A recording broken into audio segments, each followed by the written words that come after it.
ओम श्री परमात्मने नमः। श्रीमद् भागवत महापुराण दशम स्कंध अथ त्रिंशोऽध्यायः। श्री कृष्ण के विरह में गोपियों की दशा।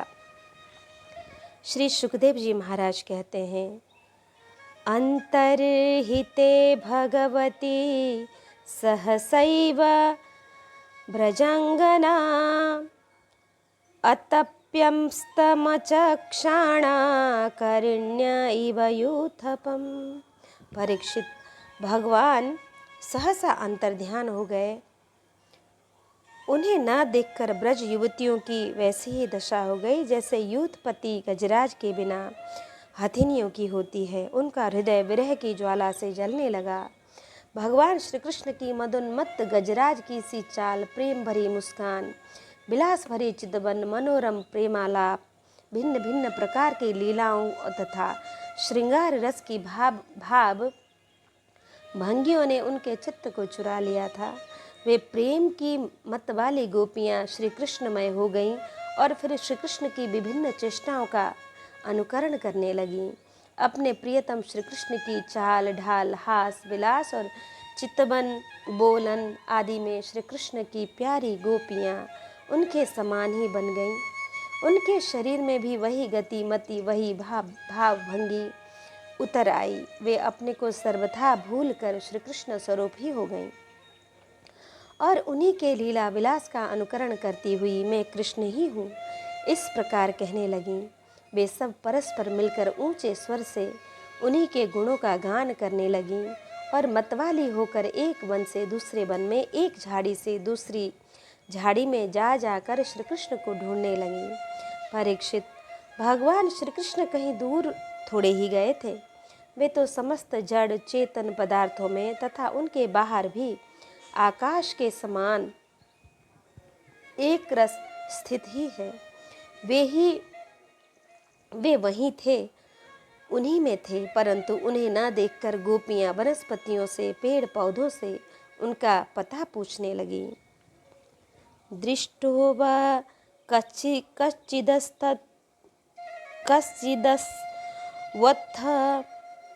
प्लक्षण्यग्रोधनो मनः नन्दसूनुर्गतो हृत्वा प्रेमहासावलोकने। हे पीपल, पाकर और बरगद, नंद नंदन श्याम सुंदर अपनी प्रेम भरी मुस्कान और चितवन से हमारा मन चुरा कर चले गए हैं। क्या तुम लोगों ने उन्हें देखा है? कुरबक, अशोक, नागकेशर, पुन्नाग और चंपा, बलराम जी के छोटे भाई, जिसकी मुस्कान मात्र से बड़ी बड़ी माननियों का मान मर्दन हो जाता है, इधर आए थे क्या? अब उन्होंने स्त्री जाति के पौधों से कहा, बहन तुलसी, तुम्हारा हृदय तो बड़ा कोमल है। तुम तो सभी लोगों का कल्याण चाहती हो। भगवान के चरणों में तुम्हारा प्रेम तो है ही, वे भी तुमसे बहुत प्रेम करते हैं। तभी तो भौरों के मंडराते रहने पर भी वे तुम्हारी माला नहीं उतारते, सर्वदा पहने ही रहते हैं। क्या तुमने अपने परम प्रियतम श्याम सुंदर को देखा है? प्यारी मालती, मल्लिके, जाति और जूही, तुम लोगों ने कदाचित हमारे प्यारे माधव को देखा होगा। क्या वे अपने कोमल करों से स्पर्श करके तुम्हें आनंदित करते हुए इधर से गए हैं? रसाल, प्रियाल, कटहल, पीतशाल, कचनार, जामुन, आक, बेल, मौलसीरी, आम, कदम और नीम तथा अन्य यमुना के तट पर विराजमान सुखी तरबरों, तुम्हारा जन्म जीवन केवल परोपकार के लिए ही है। श्री कृष्ण के बिना हमारा जीवन सूना हो रहा है, हम बेहोश हो रहे हैं। तुम हमें पाने का मार्ग बता दो, हम कैसे उनको मिलें।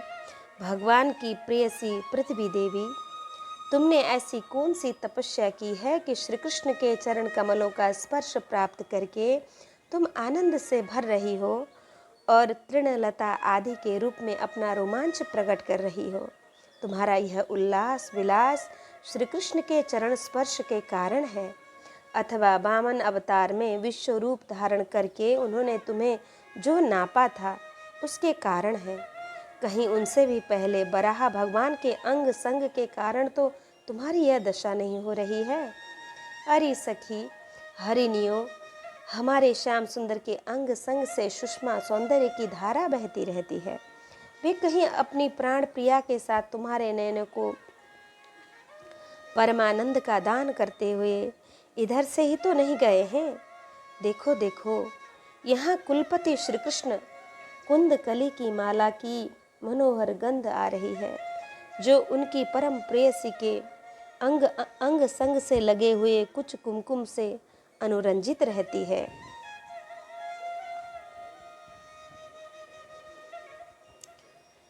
तरुबरो, उनकी माला की तुलसी में ऐसी सुगंध है कि उसकी गंध के लोभी मतवाले भौरे प्रत्येक क्षण उस पर मंडराते रहते हैं। उनके एक हाथ में लीला कमल होगा और दूसरा हाथ अपनी प्रेयसी के कंधे पर रखे होंगे। हमारे प्यारे श्याम सुंदर इधर से विचरते हुए अवश्य गए होंगे। जान पड़ता है तुम लोग उन्हें प्रणाम करने के लिए ही झुके हो, परंतु उन्होंने अपनी प्रेम भरी चितवन से भी तुम्हारी वंदना का अभिनंदन किया है या नहीं। अरे सखी, इन लताओं से पूछो तो ये अपने पति वृक्षों को भुजपाश में बांधकर आलिंगन किए हुए हैं। इससे क्या हुआ? उनके शरीर में जो पुलक है, रोमांच है, वह तो भगवान के नखों के स्पर्श से ही तो है। अहो, इनका कैसा सौभाग्य। परीक्षित, इस प्रकार मतवाली गोपियां प्रलाप करती हुई भगवान श्री कृष्ण को ढूंढते ढूंढते कातर हो रही थी। अब और भी गाढ़ आवेश हो जाने के कारण वे भगवन्मय होकर भगवान की विभिन्न लीलाओं का अनुकरण करने लगी। एक पूतना बन गई तो दूसरी कृष्ण बनकर उसका स्तन पीने लगी। कोई छकड़ा बन गई तो किसी ने बाल कृष्ण बनकर रोते हुए उससे पैर की ठोकर मारकर उलट दिया। कोई सखी बाल कृष्ण बनकर बैठ गई तो कोई तृणावर्त दैत्य का रूप धारण करके उसे हर ले गई। कोई गोपी पांव घसीट घसीट कर घुटनों के बल बकैयां चलने लगी और उस समय उसके पायजेब रुनुझुनु बोलने लगे। एक बनी कृष्ण तो दूसरी बनी बलराम, और बहुत सी गोपियां ग्वाल बालकों के रूप में आ गईं, ग्वाल बालकों के रूप में हो गईं। एक गोपी बन गई वत्सासुर तो दूसरी बन गई बकासुर। तब तो गोपियों ने अलग अलग श्री कृष्ण बनकर वत्सासुर और बकासुर बनी हुई गोपियों को मारने की लीला की। जैसे श्री कृष्ण वन में करते थे, वैसे ही एक गोपी बांसुरी बजा बजा कर दूर में गए हुए पशुओं को बुलाने का खेल खेलने लगी। तब दूसरी गोपियां वाह वाह करके उसकी प्रशंसा करने लगीं।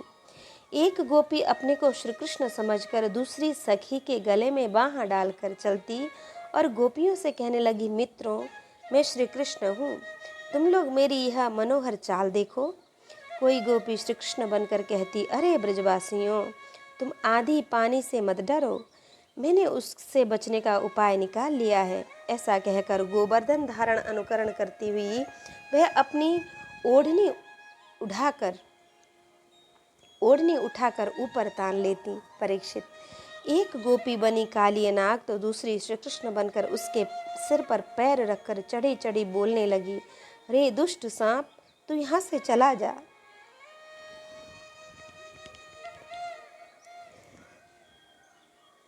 मैं दुष्ट का दमन करने के लिए ही उत्पन्न हुआ हूँ। इतने में ही एक गोपी बोली, अरे ग्वालों, देखो, वन में बड़ी भयंकर आग लगी है, तुम लोग जल्दी से जल्दी अपनी आंखें मूंद लो, मैं अनायास ही तुम लोगों की रक्षा कर लूँगा। एक गोपी यशोदा बनी तो दूसरी बनी श्री कृष्ण। यशोदा ने फूलों की माला से श्री कृष्ण को उखल में बांध दिया। अब वह श्री कृष्ण बनी हुई सुंदर गोपी हाथों से मुंह ढक ढक कर भय की नकल करने लगी। परीक्षित, इस प्रकार लीला करते करते गोपियां वृंदावन के वृक्ष और लता आदि से फिर भी श्री कृष्ण का पता पूछने लगे। इसी समय उन्होंने एक स्थान पर भगवान के चरण चिन्ह देखे। वे आपस में कहने लगे, अवश्य ही ये चरण चिन्ह उदार शिरोमणि नंद नंदन श्याम सुंदर के हैं, क्योंकि इनमें ध्वजा, कमल, वज्र, अंकुश और जौ आदि के चिन्ह स्पष्ट दिख रहे हैं। उन चरण चिन्हों के द्वारा ब्रज वल्लभ भगवान को ढूंढती हुई गोपियां आगे बढ़ीं। तब उन्हें श्री कृष्ण के साथ किसी ब्रज युवती के भी चरण चिन्ह दिख पड़े। उन्हें देखकर वे व्याकुल हो गईं और आपस में कहने लगीं, जैसे हथिनी अपने प्रियतम गजराज के साथ हो गई हों, वैसे ही नंद नंदन श्याम सुंदर के साथ उनके कंधे पर हाथ रखकर चलने वाली किस बड़भागनी के ये चरण चिन्ह हैं।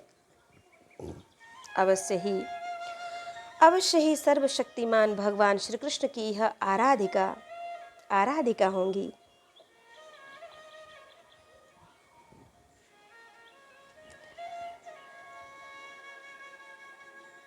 जैसे हथिनी अपने प्रियतम गजराज के साथ गई हो, वैसे ही नंद नंदन श्याम सुंदर के साथ उनके कंधे पर हाथ रखकर चलने वाली किस बड़भागनी के ये चरण चिन्ह हैं। अवश्य ही सर्वशक्तिमान भगवान श्री कृष्ण की यह आराधिका होंगी। इसलिए इस पर प्रसन्न होकर हमारे प्यारे श्याम सुंदर, प्राण प्यारे श्याम सुंदर ने हमें छोड़ दिया है और इसे एकांत में ले गए हैं। प्यारी सखियों, भगवान श्री कृष्ण अपने चरण कमल से जिस रज का स्पर्श कर देते हैं वह धन्य हो जाती है। उसके अहोभाग्य हैं, क्योंकि ब्रह्मा, शंकर और लक्ष्मी आदि भी अपने अशुभ नष्ट करने के लिए उस रज को अपने सिर पर धारण करते हैं।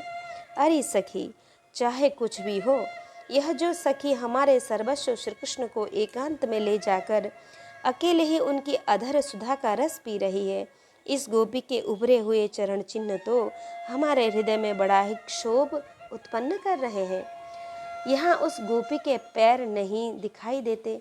मालूम होता है प्यारे श्याम सुंदर ने देखा होगा कि मेरी प्रियसी सुकुमार चरण कमलों में घास की नोक गढ़ती होगी, इसलिए उन्होंने उसे अपने कंधे पर चढ़ा लिया होगा। सखियों, यहाँ देखो, प्यारे श्री कृष्ण के चरण चिन्ह अधिक गहरे बालों में धसे हुए हैं। इससे सूचित होता है कि यह वे किसी भारी वस्तु को उठाकर चले हैं। उसी के बोझ से उनके पैर जमीन पर धस गए हैं।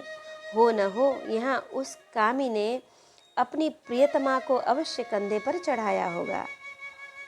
देखो देखो, यह प्रेम भरी परम प्रेमी ब्रजवल्लभ ने फूल चुनने के लिए अपनी प्रेयसी को नीचे उतार दिया है और यहाँ परम प्रियतम श्री कृष्ण ने अपने प्रेयसी के लिए फूल चुने हैं। उचक उचक कर फूल तोड़ने के कारण यहाँ उनके पंजे तो धरती में गड़े हुए हैं और एड़ी का पता ही नहीं है। परम प्रेमी श्री कृष्ण ने कामी पुरुष के समान यहाँ अपनी प्रेयसी के केश संवारे हैं। देखो, अपने चुने हुए फूलों को प्रेयसी की चोटी में गुथने के लिए वे यहाँ अवश्य ही बैठे होंगे। परीक्षित, भगवान श्री कृष्ण आत्माराम हैं। वे अपने आप में ही संतुष्ट और पूर्ण हैं। जब वे अखंड हैं, उनमें दूसरा कोई है ही नहीं, तब उनमें काम की कल्पना कैसे हो सकती है।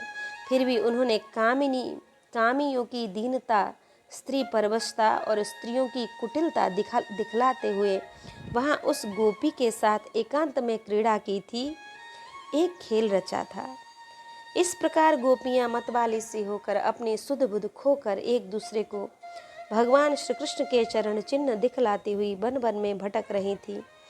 इधर भगवान श्री कृष्ण दूसरी गोपियों को वन में छोड़कर जिस भाग्यवती गोपी को एकांत में ले गए थे, उसने समझा कि मैं ही समस्त गोपियों में श्रेष्ठ हूँ। इसलिए तो हमारे प्यारे श्री कृष्ण दूसरी गोपियों को छोड़कर, जो उन्हें इतना चाहती हैं, केवल मेरा ही मान करते हैं, मुझे ही आदर दे रहे हैं। भगवान श्री कृष्ण ब्रह्मा और शंकर के भी शासक हैं। वह गोपी वन में जाकर अपने प्रेम और सौभाग्य के मद से मतवाली हो गई और उन्हें श्री कृष्ण से कहने लगी, प्यारे, मुझसे अब तो और नहीं चला जाता, मेरे सुकुमार पांव थक गए हैं। अब आप जहाँ चलना चाहो मुझे अपने कंधे पर चढ़ा ले चलो। अपनी प्रियतमा की यह बात सुनकर श्याम सुंदर ने कहा, अच्छा प्यारी, तुम अब मेरे कंधे पर चढ़ लो। यह सुनकर वह गोपी जो ही उनके कंधे पर चढ़ने चली, त्यों ही श्री कृष्ण अंतर्ध्यान हो गए और वह सौभाग्यवती गोपी रोने पछताने लगी। हा नाथ, हा रमण, हा पृष्ठ, हा महाभुज, तुम कहाँ हो, कहाँ हो? हे मेरे सखा, मैं तुम्हारे दीनहीन दासी हूँ। शीघ्र ही मुझे अपने सानिध्य का अनुभव कराओ, मुझे दर्शन दो। परीक्षित गोपियाँ भगवान के चरण चिन्हों के सहारे उनके जाने का मार्ग ढूंढती ढूंढती वहाँ जा पहुँची। थोड़ी दूर से ही उन्होंने देखा कि उनकी सखी अपने प्रियतम के वियोग से दुखी होकर अचेत हो गई। जब उन्होंने उसे जगाया तब उसने भगवान श्री कृष्ण से उसे जो प्यार और सम्मान प्राप्त हुआ था वह सब उनको सुनाया। उसने यह भी कहा कि मैंने कुटिलतावश उनका अपमान किया, इसी से वे अंतर्ध्यान हो गए। उसकी बात सुनकर गोपियों के आश्चर्य की सीमा न रही। इसके बाद वन में जहाँ तक चंद्रदेव की चांदनी छिटक रही थी वहाँ तक वे उन्हें ढूंढती हुई गईं, परंतु जब उन्होंने देखा कि आगे घना अंधकार घोर जंगल है, हम ढूंढती जाएंगी तो श्री कृष्ण और भी उसके अंदर घुस जाएंगे, तब वे उधर से लौट आईं। परीक्षित गोपियों का मन श्री कृष्णमय हो गया था।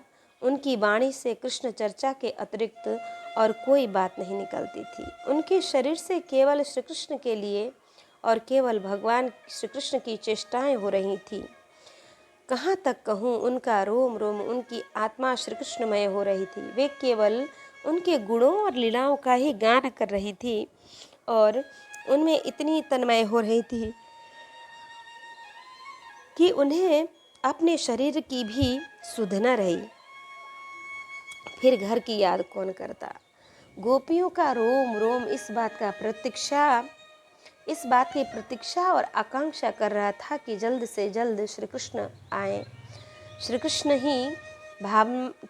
की ही भाव में डूबी हुई गोपियाँ यमुना जी के पावन पुलिन पर रमण रेती में लौट आईं और एक साथ मिलकर श्री कृष्ण के गुणों का गान करने लगी। गोपी गीत। गोपियाँ विरह वेश में गाने लगी कि जयति तेधिकं जन्मना व्रजा श्रयत इंदिरा सस्वदत्रहि दयितदृक्ष्यतां धिक्षुतवका स्त्वयि धृता सवस्त्वं विचिन्वते। प्यारे, तुम्हारे जन्म के कारण वैकुंठ आदि लोकों से भी ब्रज की महिमा बढ़ गई है। तभी तो सौंदर्य और मृदुलता की देवी लक्ष्मी जी अपना निवास स्थान वैकुंठ छोड़कर यहाँ नित्य निरंतर निवास करने लगी हैं, इसकी सेवा करने लगी हैं। परंतु प्रियतम, देखो, तुम्हारी गोपियाँ जिन्होंने तुम्हारे चरणों में ही अपने प्राण समर्पित कर रखे हैं, वन मन में भटक कर तुम्हें ढूंढ रही हैं। हमारे प्रेम पूर्ण हृदय के स्वामी, हम तुम्हारी बिना मोल की दासी हैं। तुम शरतकालीन जलाशय में सुंदर से सुंदर सरसिज की कर्णिका के सौंदर्य को चुराने वाले नेत्रों से हमें घायल कर चुके हो। हमारे मनोरथ पूर्ण करने वाले प्राणेश्वर, क्या नेत्रों से मारना बध नहीं है? अस्त्रों से हत्या करना ही बध है? पुरुष शिरोमणि, यमुना जी के विषैले जल से होने वाली मृत्यु, अजगर के रूप में खाने वाले अघासुर, इंद्र की भारी वर्षा, आंधी, बिजली, दावानल, वृषभासुर और व्योमासुर आदि से एवं भिन्न भिन्न अवसरों पर सब प्रकार के भयों से तुमने बार बार हम लोगों की रक्षा की है। तुम केवल यशोदा नंदन ही नहीं हो, समस्त शरीरधारियों के हृदय में रहने वाले उनके साक्षी हो, अंतर्यामी हो। हे सखे, ब्रह्मा जी की प्रार्थना से विश्व की रक्षा करने के लिए तुम यदुवंश में अवतीर्ण हुए हो। अपने प्रेमियों की अभिलाषा पूर्ण करने वालों में अग्रगण्य यदुवंश शिरोमणि, जो लोग जन्म मृत्यु रूप संसार के चक्कर से डरकर तुम्हारे चरणों की शरण ग्रहण करते हैं। उन्हें तुम कर कमल अपनी छत्र छाया में लेकर अभय कर देते हो। हमारे प्रियतम, सबकी लालसा अभिलाषा को पूर्ण करने वाला वही कर कमल जिससे तुमने लक्ष्मी जी का हाथ पकड़ा है, हमारे सिर पर रख दो। ब्रजवासियों के दुख दूर करने वाले वीर शिरोमणि श्याम सुंदर, तुम्हारी मंद मंद मुस्कान की एक उज्जवल रेखा ही तुम्हारे प्रेमी जनों के सारे मान मद को चूर चूर कर देने के लिए पर्याप्त है। हमारे प्यारे सखा, हमसे रूठो मत, प्रेम करो। हम तो तुम्हारी दासी हैं, तुम्हारे चरणों पर निछावर है। हम अबलाओं को अपना वह सुंदर, परम सुंदर सांवला सांवला मुख कमल दिखला दो। तुम्हारे चरण कमल शरणागत प्राणियों के सारे पापों को नष्ट कर देते हैं। वे समस्त सौंदर्य माधुर्य की खान हैं और स्वयं लक्ष्मी जी उनकी सेवा करती रहती हैं। तुम उन्हीं चरणों से हमारे बच्चों के पीछे पीछे चलते हो और हमारे लिए उन्हें सांप के फणों तक पर रखने में भी तुमने संकोच नहीं किया। हमारा हृदय तुम्हारी विरह व्यथा की आग से जल रहा है। तुम्हारी मिलन की आकांक्षा हमें सता रही है। तुम अपने वे ही चरण हमारे वक्षस्थल पर रख कर हमारे हृदय की ज्वाला को शांत कर दो। हे कमल नयन, तुम्हारी वाणी कितनी मधुर है। उसका एक एक पद, एक एक शब्द, एक एक अक्षर मधुराति मधुर। बड़े बड़े विद्वान उसमें रम जाते हैं, उस पर अपना सर्वस्व निछावर कर देते हैं। तुम्हारी उसी वाणी का रस स्वादन करके तुम्हारी आज्ञाकारिणी दासी गोपियाँ मोहित हो रही हैं। दानवीर, अब तुम अपना दिव्य अमृत से भी मधुर अधर रस पिलाकर हमें जीवन दान दो, छका दो। प्रभु, तुम्हारी लीला कथा भी अमृत स्वरूप है। विरह से सताए हुए लोगों के लिए तो वह जीवन सर्वस्व ही है। बड़े बड़े ज्ञानी महात्माओं, भक्त कवियों ने उसका गान किया है। वह सारे पाप ताप तो मिटती ही है, साथ ही श्रवण मात्र से परम मंगल, परम कल्याण दान भी करती है। वह परम सुंदर, परम मधुर और बहुत विस्तृत भी है। जो तुम्हारी उस लीला कथा का गान करते हैं, वास्तव में भूलोक में ही सबसे बड़े दाता हैं। प्यारे, एक दिन वह था तुम्हारी प्रेम भरी हंसी और चितवन तथा तुम्हारी तरह तरह की क्रीड़ाओं का ध्यान करके हम आनंद में मग्न हो जाया करती थी। उनका ध्यान भी परम मंगलदायक है। उसके बाद तुम मिले, तुमने एकांत में हृदय स्पर्शी ठिठोलियाँ की, प्रेम की बातें कही। हमारे कपटी मित्र, अब वे सब बातें याद आ आकर हमारे मन को क्षुब्ध किए देती है। हमारे प्यारे स्वामी, तुम्हारे चरण कमल से भी सुकोमल और सुंदर हैं। अब तुम गौओं को चराने के लिए ब्रज से निकलते हो, तब यह सोचकर कि तुम्हारे वे युगल चरण कंकण, तिनके और कुछ कांटे गढ़ जाने से कष्ट पाते होंगे। हमारा मन बेचैन हो रहा है, हमें बड़ा दुख होता है। दिन ढलने पर जब तुम वन से घर लौटते हो तो हम यह देखती हैं कि तुम्हारे मुख कमल पर नीली नीली अलकें लटक रही हैं और गौओं के खुर से उड़ उड़कर घनी धूल पड़ी हुई है। हमारे वीर प्रियतम, तुम अपना वह सौंदर्य हमें दिखा दिखा कर हमारे हृदय में मिलन की आकांक्षा, प्रेम उत्पन्न करते हो। हे प्रियतम, एकमात्र तुम ही हमारे सारे दुखों को मिटाने वाले हो। तुम्हारे चरण कमल शरणागत भक्तों की समस्त अभिलाषाओं को पूर्ण करने वाले हैं। स्वयं लक्ष्मी जी उनकी सेवा करती हैं और पृथ्वी के तो वे भूषण ही हैं। आपत्ति के समय एकमात्र उन्हीं का चिंतन करना उचित है, जिससे सारी आपत्तियां कट जाती हैं। कुंज विहारी, तुम अपने वे परम मंगलमय चरण कमल हमारे वक्षस्थल पर रख कर हृदय की व्यथा शांत कर दो। हे वीर शिरोमणे, तुम्हारा अधरामृत मिलने के सुख को, आकांक्षा को बढ़ाने वाला है। वह विरहजन्य समस्त शोक संताप को नष्ट कर देता है। यह गाने वाली बांसुरी भांति भांति से उसे चूमती रहती है। जिन्होंने एक बार उसे पी लिया, उन लोगों को फिर दूसरों और दूसरों की आसक्तियों का स्मरण भी नहीं होता। हमारे वीर, अपना वही अधरामृत हमें वितरण करो और पिलाओ। प्यारे, दिन के समय जब तुम वन में विहार करने के लिए चले जाते हो, तब तुम्हें देखे बिना हमारे लिए एक एक क्षण युग के समान हो जाता है। और जब तुम संध्या के समय लौटते हो, तब घुंघराली अलकाओं से युक्त तुम्हारा परम सुंदर मुखारविंद हम देखती हैं। उस समय पलकों का गिरना हमारे लिए भार हो जाता है और ऐसा जान पड़ता है कि इन नेत्रों की पलकों को बनाने वाला विधाता मूर्ख है। प्यारे श्याम सुंदर, हम अपने पति, पुत्र, भाई, बंधु और कुल परिवार का त्याग कर, उनकी इच्छा और आज्ञाओं का उल्लंघन करके तुम्हारे पास आई हैं। हम तुम्हारी एक एक चाल जानती हैं, संकेत समझती हैं और तुम्हारे मधुर गान की गति समझकर उसी से मोहित होकर यहाँ आई हैं। कपटी, इस प्रकार रात्रि के समय आई हुई युवतियों को तुम्हारे सिवा और कौन छोड़ सकता है। प्यारे, एकांत में तुम मिलन की आकांक्षा, प्रेम भाव को जगाने वाले बातें करते हो, ठिठोली करते करके हमें छेड़ते हो। तुम प्रेम भरी चितवन से हमारी ओर देखकर मुस्कुरा देते हो और हम देखती थीं कि तुम्हारा वह विशाल वक्षस्थल, जिस पर लक्ष्मी जी नित्य निरंतर निवास करती हैं, तब से अब तक निरंतर हमारी लालसा बढ़ाता ही जा रहा है और हमारा मन अधिकाधिक मुग्ध होता चला जाता है। प्यारे, तुम्हारी यह अभिव्यक्ति ब्रजवासियों के संपूर्ण सुख दुख ताप को नष्ट कर देने वाली और विश्व का पूर्ण मंगल करने के लिए है। हमारा हृदय तुम्हारे प्रति लालसा से भर रहा है और कुछ भी थोड़ी सी ऐसी औषधि दो जो तुम्हारे निज जनों के हृदय को सर्वथा निर्मूल कर दे।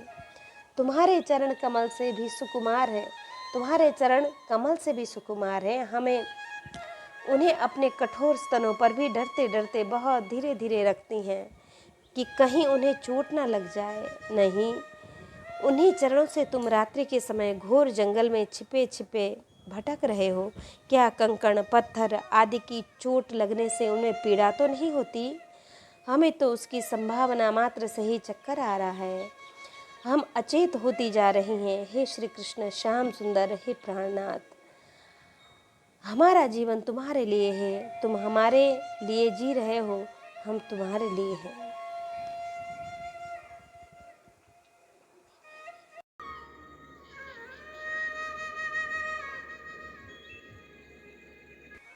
भगवान का प्रकट होकर गोपियों को सांत्वना देना। इति गोप्य प्रगायन्त्यः प्रलपन्त्यश्च चित्रधा रुरुदु सुस्वरं राजन् कृष्ण दर्शन लालसा। श्री सुखदेव जी महाराज कहते हैं, परीक्षित, भगवान की प्यारी गोपियाँ विरह के आवेश में इस प्रकार भांति भांति के गाने और प्रलाप करने लगीं। अपने श्री कृष्ण प्यारे के दर्शन की लालसा से वे अपने को रोक न सकीं। करुणाजनक सुमधुर स्वर से फूट फूट कर रोने लगीं। ठीक उसी समय उनके बीचों बीच भगवान श्री कृष्ण प्रकट हो गए। उनका मुख कमल मंद मंद मुस्कान से खिला हुआ था। गले में बनमाला थी, पीतांबर धारण किए हुए थे। उनका यह रूप क्या था? सबके मन को मत डालने वाले, कामदेव के मन को भी मथने वाला था। कोटि कोटि कामों से भी सुंदर, परम मनोहर, प्राण वल्लभ श्याम सुंदर को आया देख गोपियों के नेत्र प्रेम और आनंद से खिल उठे। वे सब की सब एक ही साथ इस प्रकार उठ खड़ी हुईं मानो प्राणहीन शरीर में दिव्य प्राणों का संचार हो गया हो। शरीर के एक एक अंग में नवीन चेतना, नूतन स्फूर्ति आ गई हो। एक गोपी ने बड़े प्रेम और आनंद से श्री कृष्ण के कर कमल को अपने दोनों हाथों में ले लिया और वह धीरे धीरे उसे सहलाने लगी। दूसरी गोपी ने उनके चंदन चर्चित भुजदंड को अपने कंधे पर रख लिया। तीसरी सुंदरी भगवान का चबाया हुआ पान अपने हाथ में ले ली और चौथी गोपी, जिसके हृदय में भगवान के विरह की बड़ी जलन हो रही थी, बैठ गई और उनके चरण कमलों को अपने वक्षस्थल पर रख लिया। पांचवी गोपी प्रणय कोप से विह्वल होकर भौहें चढ़ाकर दांतों से होठ दबाकर अपने कटाक्ष बाणों से बींधती हुई उनकी ओर ताकने लगी। छठी गोपी अपनी निर्निवेश नयनों से उनके मुख कमल का मकरंद रस पान करने लगी। परंतु जैसे संत पुरुष भगवान के चरणों के दर्शन से कभी तृप्त नहीं होते, वैसे ही वह उनके मुख माधुरी का निरंतर पान करते रहने पर भी तृप्त नहीं होती थी। सातवीं गोपी नेत्रों के मार्ग से भगवान को अपने हृदय में ले गई और फिर उसने आंखें बंद कर ली। अब मन ही मन भगवान का आलिंगन करने से उसका शरीर पुलकित हो गया, रोम रोम खिल उठा और वह सिद्ध योगियों के समान परमानंद में मग्न हो गई। परीक्षित, जैसे मुमुक्षु जन परम ज्ञानी संत पुरुष को प्राप्त करके संसार की पीड़ा से मुक्त हो जाते हैं, वैसे ही सभी गोपियों को भगवान श्री कृष्ण के दर्शन से परम आनंद और परम उल्लास प्राप्त हुआ। उनके विरह के कारण गोपियों को जो दुख हुआ था उससे वे मुक्त हो गईं और शांति के समुद्र में डूबने और उतरने लगीं। परीक्षित, यूँ तो भगवान श्री कृष्ण अच्युत और एक रस हैं, उनका सौंदर्य और माधुर्य निरतिशय है, फिर भी विरह व्यथा से मुक्त हुई गोपियों के बीच में उनकी शोभा और भी बढ़ गई। ठीक वैसे ही जैसे परमेश्वर अपने नित्य ज्ञान बल शक्तियों से सेवित होने पर और भी शोभायमान होता है। इसके बाद भगवान श्री कृष्ण ने उन ब्रज सुंदरियों को साथ लेकर यमुना जी के पुलिन में प्रवेश किया। उस समय खिले हुए कुंद और मंदार के पुष्पों की सुरभि लेकर बड़ी ही शीतल और सुगंधित मंद मंद वायु चल रही थी और उसकी महक से मतवाले होकर भौरे इधर उधर मंडरा रहे थे। शरद पूर्णिमा के चंद्रमा की चांदनी अपनी निराली छटा दिखला रही थी। उसके कारण रात्रि के अंधकार का तो पता ही नहीं था। सर्वत्र आनंद मंगल का ही साम्राज्य छाया हुआ था। वह पुलिन क्या था, यमुना जी ने स्वयं अपनी लहरों के हाथों भगवान की लीला के लिए सुकोमल बालू का रंगमंच बना रखा था। परीक्षित, भगवान श्री कृष्ण के दर्शन से गोपियों के हृदय में इतने आनंद और इतने रस का उल्लास हुआ कि उनके हृदय की सारी आदि व्याधि मिट गई। जैसे कर्म कांड की श्रुतियाँ उसका वर्णन करते करते अंत में ज्ञान कांड का प्रतिपादन करने लगती हैं, फिर और वे समस्त मनोरथों से ऊपर उठ जाती हैं, कृतकृत्य हो जाती हैं। वैसे ही गोपियाँ भी पूर्ण काम हो गईं। अब उन्होंने अपने वक्षस्थल पर लगी हुई रोली केसर से चिन्हित ओढ़नी को अपने परम प्यारे सुहृद श्री कृष्ण के विराजने के लिए बिछा दिया। बड़े बड़े योगेश्वर अपने योग साधना से पवित्र किए हुए हृदय में जिनके लिए आसन की कल्पना करते हैं, किंतु फिर भी अपने हृदय सिंहासन पर बिठा नहीं पाते, वही सर्वशक्तिमान भगवान यमुना जी के रेती में गोपियों की ओढ़नी पर बैठ गए। सहस्त्र सहस्त्र गोपियों के बीच में उनसे पूजित होकर भगवान बड़े ही शोभायमान हो रहे थे।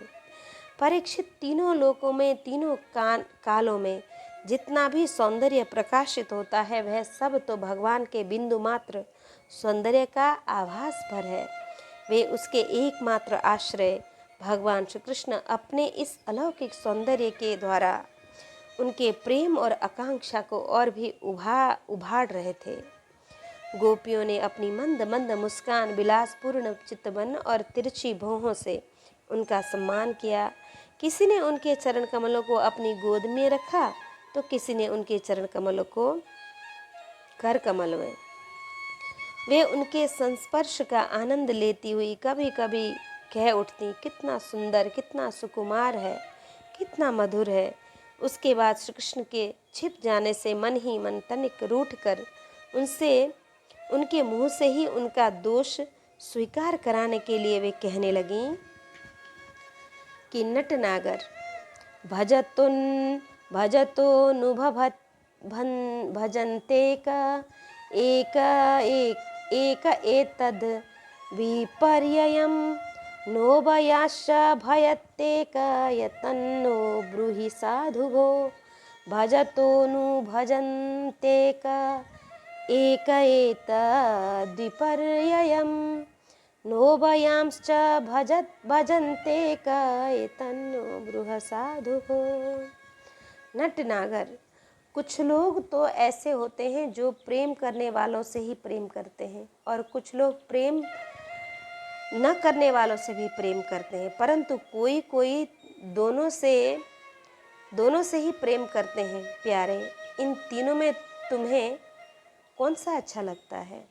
अच्छा, कुछ लोग तो ऐसे होते हैं जो प्रेम करने वालों से भी प्रेम करते हैं, और जो प्रेम करने वाले हैं उनसे ही प्रेम करते हैं, और कुछ लोग प्रेम न करने वालों से भी प्रेम करते हैं, परंतु कोई कोई दोनों से ही प्रेम करते हैं। प्यारे, इन तीनों में तुम्हें कौन सा प्रेम अच्छा लगता है? तब भगवान श्री कृष्ण ने कहा, मिथो भजन्ति ये सख्या स्वार्थैकान्तोद्यमाहिते न तत्र सौहृदं धर्मः स्वार्थार्थं तद्धि नान्यथा। मेरी प्रिय सखियों, जो प्रेम करने पर प्रेम करते हैं उनका तो सारा उद्योग स्वार्थ को लेकर है, लेन देन मात्र है, न तो उनमें सौहार्द है और न तो धर्म। उनका प्रेम केवल स्वार्थ के लिए ही है, इसके अतिरिक्त उनका और कोई प्रयोजन ही नहीं। सुंदरियों, जो लोग प्रेम न करने वालों से भी प्रेम करते हैं, जैसे स्वभाव से ही करुणाशील सज्जन और माता पिता, उनका हृदय सौहार्द से हितैषीता से भरा रहता है, और सच पूछो तो उनके व्यवहार में निश्चल सत्य एवं पूर्ण धर्म भी है। कुछ लोग ऐसे होते हैं जो प्रेम करने वालों से भी प्रेम नहीं करते, न प्रेम करने वालों का तो उनके सामने कोई प्रश्न ही नहीं है। ऐसे लोग चार प्रकार के होते हैं। एक तो वे जो अपने स्वरूप में ही मस्त रहते हैं, जिनकी दृष्टि में कभी द्वैत भासता ही नहीं। दूसरे वे जिन्हें द्वैत तो भासता है, परंतु वे कृतकृत्य हो चुके हैं, उनका किसी से कोई प्रयोजन नहीं है। तीसरे वे हैं जो जानते ही नहीं कि हमसे कौन प्रेम करता है, और चौथे वे हैं जो जानबूझकर अपना हित कराने वाले परोपकारी गुरुतुल्य लोगों से भी द्रोह करते हैं, उनको सताते हैं। गोपियों, मैं तो प्रेम करने वालों से भी प्रेम का वैसा व्यवहार नहीं करता जैसा करना चाहिए। मैं ऐसा केवल इसलिए करता हूँ कि उनकी चित्तवृत्ति और भी मुझ में लगे, निरंतर लगी ही रहे। जैसे निर्धन पुरुष को कभी बहुत सा धन मिल जाए और फिर खो जाए तो उसका हृदय खोए हुए धन की चिंता से भर जाता है, वैसे ही मैं भी मिलकर छिप जाता हूँ।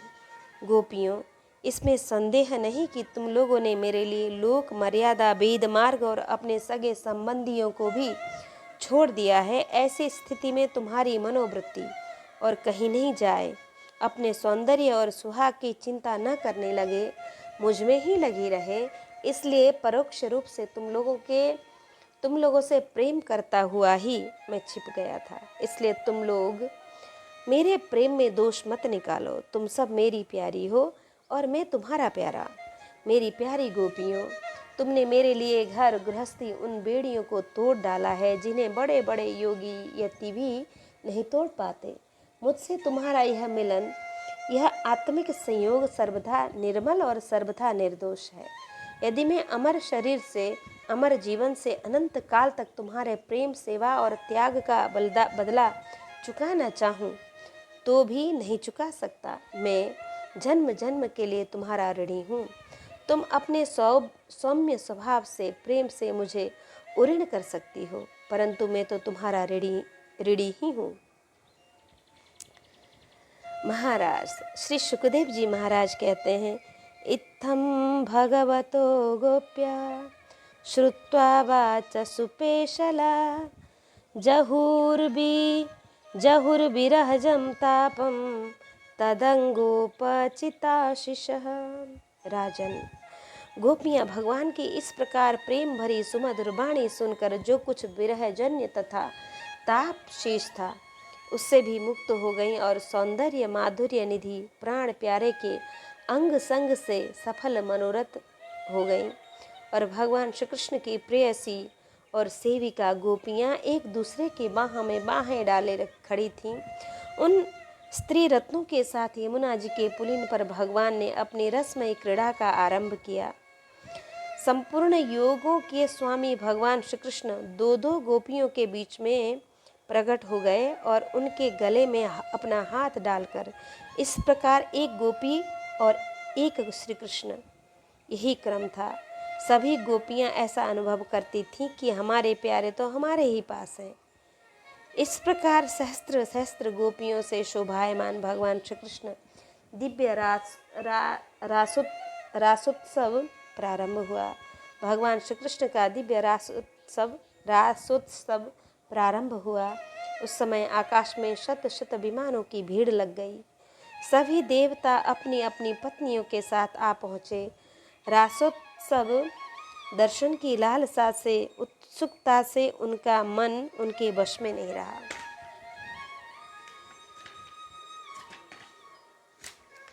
स्वर्ग के दिव्य दुंदुभियां अपने आप बज उठीं। स्वर्गीय पुष्पों की वर्षा होने लगी। गंधर्वगण अपनी अपनी पत्नियों के साथ भगवान के निर्मल यश का गान करने लगे। रास मंडल में सभी गोपियां अपने प्रियतम श्याम सुंदर के साथ नृत्य करने लगी। उनकी कलाइयों के कंगन, पैरों के पायजेब और करधनी के छोटे छोटे घुंघरू एक साथ बज उठे। असंख्य गोपियां थीं, इसलिए यह मधुर ध्वनि भी बड़े ही जोर की हो रही थी। यमुना जी की रमण रेती पर ब्रज सुंदरियों के बीच में भगवान श्री कृष्ण की बड़ी अनोखी शोभा हुई। ऐसा जान पड़ता था मानो अगणित पीली पीली दमकती हुई सुवर्ण मणियों के बीच में ज्योतिर्मयी नीलमणि चमक रही हो। नृत्य के समस्त समय गोपियां तरह तरह से ठुमक ठुमक कर अपने पांव कभी आगे बढ़ाती और कभी पीछे हटा लेती, कभी गति के अनुसार धीरे धीरे पांव रखती तो कभी बड़े बेग से बड़ी चाक की तरह घूम जाती। कभी अपने हाथ उठा उठा कर भाव बताती तो कभी विभिन्न प्रकार से उन्हें चमकाती, कभी बड़े कलापूर्ण ढंग से मुस्कुराती तो कभी भौहें मटकाती। नाचते नाचते उनकी पतली कमर ऐसी लचक जाती थी मानो टूट गई हो। झुकने बैठने उठने और चलने की फुर्ती से उनके स्तन हिल रहे थे तथा वस्त्र उड़े जा रहे थे। कानों के कुंडल हिल हिल कर कपोलों पर आ जाते थे। नाचने के परिश्रम से उनके मुंह पर पसीने की बूंदें छलकती थी। केशों की चोटियां कुछ ढीली पड़ गई थी, नीवी की गांठें खुली जा रही थी। इस प्रकार नटवर नंदलाल की परम प्रेयसी गोपियां उनके साथ गा गा कर नाच रही थी। परीक्षित, उस समय ऐसा जान पड़ता था मानो बहुत से श्री कृष्ण तो सांवले सांवले मेघ मंडल हैं और उनके बीच बीच में चमकती हुई गोरी गोपियां बिजली। उनकी शोभा असीम थी। गोपियों का जीवन भगवान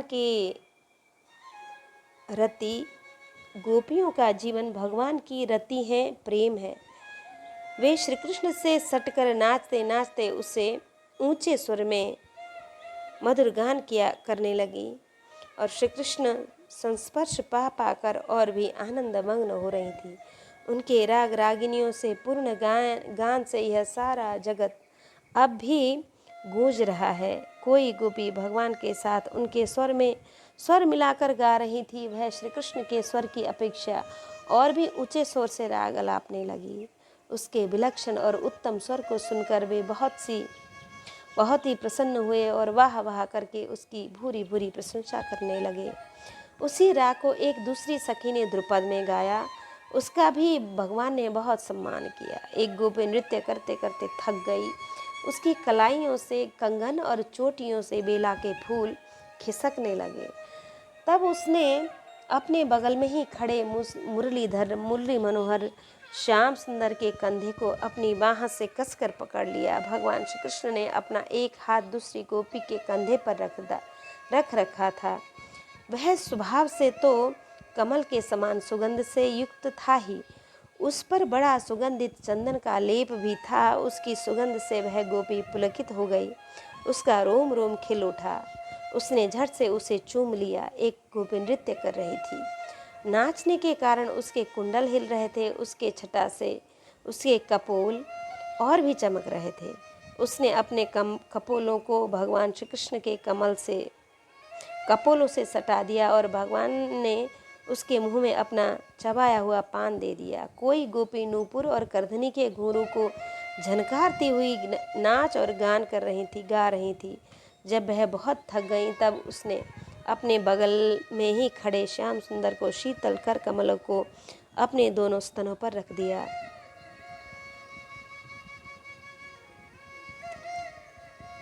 परीक्षित, गोपियों का सौभाग्य लक्ष्मी जी से भी बढ़कर है। लक्ष्मी जी के परम प्रियतम एकांत वल्लभ भगवान श्री कृष्ण को अपने परम प्रियतम के रूप में पाकर गोपियां गान करती हुई उनके साथ विहार करने लगीं। भगवान श्री कृष्ण ने उनके गले को अपने भुजपाश में बांध रखा था। उस समय गोपियों की बड़ी अपूर्व शोभा थी। उनके कानों में कमल के कुंडल शोभायमान थे। घुंघराली अलकें कपोलों पर लटक रही थी। पसीने की बूंदें झलकने से उनके मुख की छटा निराली हो गई थी। वे रास मंडल में भगवान श्री कृष्ण के साथ नृत्य कर रही थी। उनके कंगन और पायजेब के बाजे बज रहे थे। भौरे उनके तान सुर में अपना सुर मिलाकर गा रहे थे और उनके जूड़ों तथा चोटियों में गुथे हुए फूल गिरते जा रहे थे। परीक्षित, जैसे नन्हा सा शिशु निर्विकार भाव से अपनी परछाई के साथ खेलता है, वैसे ही रमा रमण भगवान श्री कृष्ण कभी उन्हें अपने हृदय से लगा लेते, कभी उन हाथ से उनका अंग स्पर्श करते, कभी प्रेम भरी तिरछी चितबंध से उनकी ओर देखते, तो कभी लीला से उन्मुक्त हंसी हंसने लगते। इस प्रकार उन्होंने ब्रज सुंदरियों के साथ क्रीड़ा की विहार किया। परीक्षित, भगवान के अंगों का संस्पर्श प्राप्त करके गोपियों की इंद्रियां और प्रेम आनंद से विह्वल हो गईं। उनके केश बिखर गए, फूलों के हार टूट गए और गहने अस्त व्यस्त हो गए। वे अपने केश, वस्त्र और कंचुकी को भी पूर्णतः संभालने में असमर्थ सी हो गईं। भगवान श्री कृष्ण की यह रास क्रीड़ा देखकर स्वर्ग की देवांगनाएं भी मिलन की कामना से मोहित हो गईं और समस्त तारों तथा ग्रहों के साथ चंद्रमा चकित विस्मय हो गए। और परीक्षित, यद्यपि भगवान आत्माराम हैं, उन्हें अपने अतिरिक्त और किसी की भी आवश्यकता नहीं है, फिर भी उन्होंने जितनी गोपियां थीं उतने ही रूप धारण किए और खेल खेल में उनके साथ इस प्रकार विहार किया। जब बहुत देर रात तक गान और नृत्य आदि विहार करने के कारण गोपियां थक गईं, तब करुणामय भगवान श्री कृष्ण ने उन्हें बड़े प्रेम से स्वयं अपने सुखद कर कमलों के द्वारा उनके मुंह पहुँचे। परीक्षित, भगवान के कर कमल और नख स्पर्श से गोपियों को बड़ा आनंद हुआ। उन्होंने अपने उन कपोलों के सौंदर्य से, जिन पर सोने के कुंडल झिलमिला रहे थे और घुंघराली अलकें लटक रही थीं, तथा उस प्रेम भरी चितवन से जो सुधा से भी मीठी, मुस्कान से उज्जवल भी हो रही थी, भगवान श्री कृष्ण का सम्मान किया और प्रभु की परम पवित्र लीलाओं का गान करने लगी। इसके बाद जैसे थका हुआ गजराज किनारों को तोड़ता हुआ हथिनियों के साथ जल में घुसकर क्रीड़ा करता है, वैसे ही लोक और वेद की मर्यादा का अतिक्रमण करने वाले भगवान ने अपनी थकान दूर करने के लिए गोपियों के साथ जल क्रीड़ा करने का उद्देश्य से यमुना के जल में प्रवेश किया। उसी समय भगवान की बनमाला गोपियों के अंग की रगड़ से कुछ कुचल सी गई थी और उनके वक्षस्थल की केसर से वह रंग भी गई। उसके चारों ओर गुनगुनाते हुए भौरे उनके पीछे पीछे इस प्रकार चल रहे थे मानो गंधर्वराज उनकी कीर्ति का गान करते हुए पीछे पीछे चल रहे हों। परीक्षित, यमुना जी के जल में गोपियों ने प्रेम भरी चितवन से भगवान श्री कृष्ण की ओर देख देख कर तथा हंस हंस कर उन पर इधर उधर से जल की खूब बौछारें डाली। जल उलीच उलीच कर उन्हें खूब नहलाया। विमानों पर उन्हें देवता पुष्पों की वर्षा करने लगे और भगवान की स्तुति करने लगे। इस प्रकार यमुना जल में स्वयं आत्माराम भगवान श्री कृष्ण ने गजराज के समान वो जल विहार किया। इसके बाद भगवान श्री कृष्ण ब्रज युवतियों और भौरों की भीड़ से घिरे हुए यमुना के उपवन में गए। वह बड़ा ही रमणीय स्थान था। उनके चारों ओर जल और स्थलों में बड़ी सुंदर सुगंध वाले फूल खिले हुए थे। उनकी सुंदर सुवास लेकर मंद मंद वायु चल रही थी।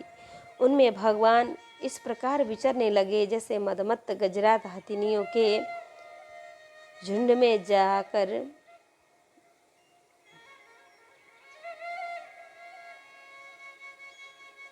घूम रहा हो। परीक्षित, शरद की वह गति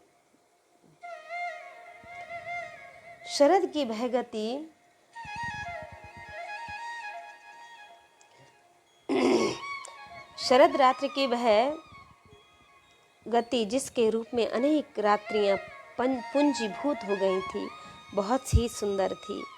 चारों ओर चंद्रमा की बड़ी सुंदर चांदनी छिटक रही थी। काव्यों में शरद ऋतु की जिन रस सामग्रियों का वर्णन मिलता है, उन सभी से वह युक्त थी। उनमें भगवान श्री कृष्ण ने अपनी प्रेयसी गोपियों के साथ यमुना के पुलिन यमुना जी और उनके उपवन में विहार किया। यह बात स्मरण रखनी चाहिए कि भगवान सत्य संकल्प हैं। यह सब उनके चिन्मय संकल्प का ही चिन्मय लीला है और उन्होंने इस लीला में काम भाव को, उनकी चेष्टाओं को तथा उनकी क्रिया को सर्वथा अपने अधीन कर रखा था, उन्हें अपने आप में कैद कर रखा था। परीक्षित ने पूछा कि महाराज, संस्थापनाय धर्मस्य प्रशमाये तरस्य च। भगवान श्री कृष्ण सारे जगत के एकमात्र स्वामी हैं। उन्होंने अपने अंश श्री बलराम जी के सहित पूर्ण रूप में अवतार ग्रहण किया था। उनके अवतार का उद्देश्य ही यह था कि धर्म की स्थापना हो और अधर्म का नाश। ब्राह्मण वे धर्म मर्यादा के बनाने वाले, उपदेश करने वाले और रक्षक थे। फिर उन्होंने स्वयं धर्म के विपरीत परिस्थितियों का स्पर्श कैसे किया? मैं मानता हूँ कि भगवान श्री कृष्ण पूर्ण काम थे, उन्हें किसी भी वस्तु की आवश्यकता नहीं थी। फिर भी उन्होंने किस अभिप्राय से यह निंदनीय कर्म किया? परम ब्रह्मचारी मुनीश्वर, आप कृपा करके मेरा यह संदेह मिटाइए। श्री सुखदेव जी महाराज कहते हैं, धर्म व्यतिक्रमो दृष्टः ईश्वराणां च साहसां तेजीयसां न दोषाय वह्ने सर्वभुजो यथा। सूर्य, अग्नि आदि ईश्वर समर्थन कभी कभी धर्म का उल्लंघन और साहस का काम करते देखे जाते हैं, परंतु उन कामों में से उन तेजस्वी पुरुषों को कोई दोष नहीं होता। देखो, अग्नि सब कुछ खा जाता है परंतु उस पदार्थों के दोष से लिप्त नहीं होता।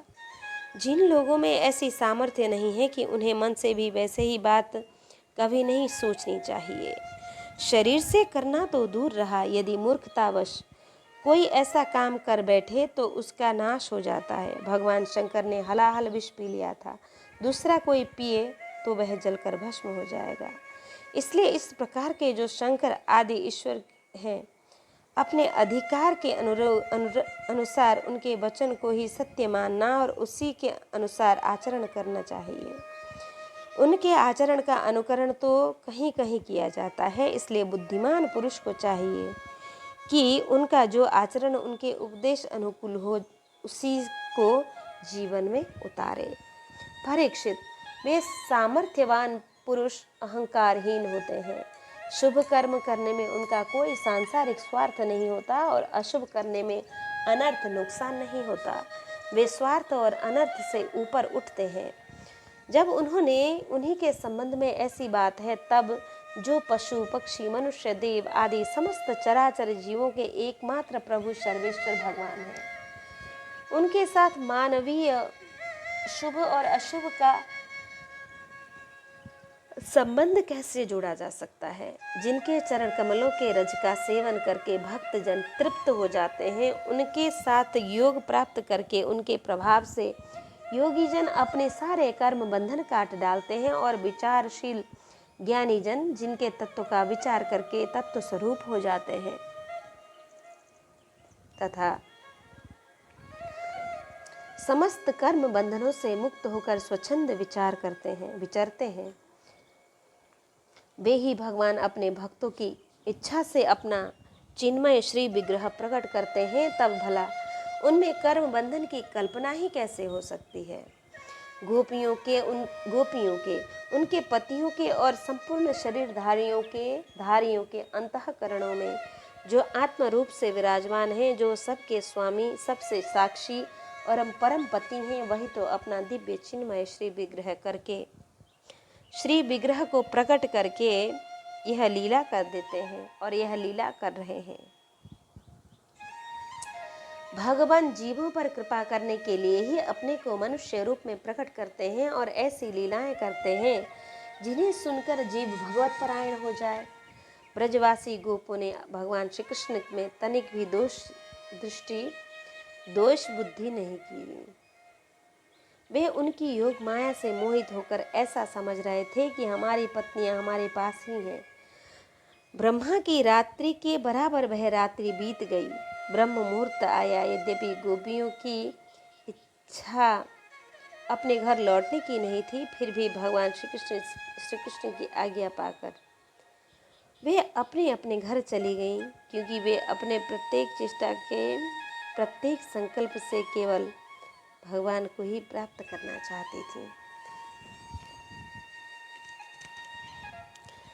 परीक्षित, जो धीर पुरुष ब्रज युवतियों के साथ भगवान श्री कृष्ण के इस चिन्मय रास विलास का श्रद्धा के साथ बार बार श्रवण और वर्णन करता है, उसे भगवान के चरण कमलों की पराभक्ति की प्राप्ति होती है और बहुत ही शीघ्र अपने हृदय के रोग काम विकार से छुटकारा पा जाता है। उसका काम भाव सर्वदा के लिए नष्ट हो जाता है। इति श्रीमद् भागवते महापुराणे पारमहंस्यां संहितायां दशमस्कन्धे पूर्वार्धे रासक्रीडा वर्णनं नाम त्रयोविंशोऽध्यायः। कृष्णाय वासुदेवाय हरये परमात्मने प्रणतक्लेशनाशाय गोविन्दाय नमो नमः।